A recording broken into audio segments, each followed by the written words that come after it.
In the world, there are 1,000 tongues spoken, and only in the United States, 7,100 languages are spoken.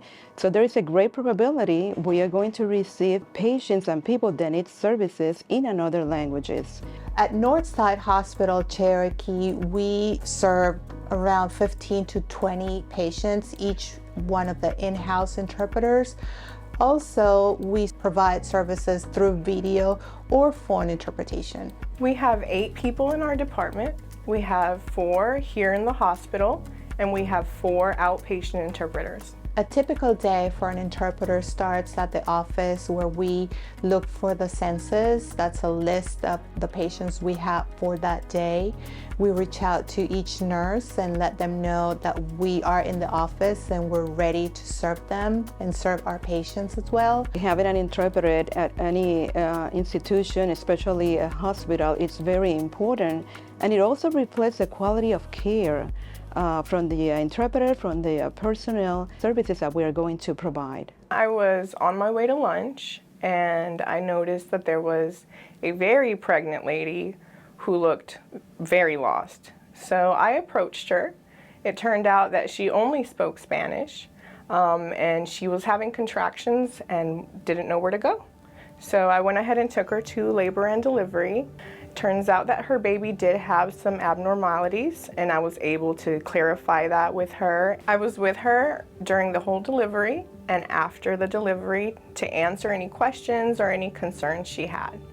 I was so honored that Mom was so grateful to me that she named her baby after me. I love my work and I love to see really good outcomes, but also that's not the reality. Sometimes we have to be resilient and help other people when something happens. There are many people that are affected, obviously, when you have to communicate bad news.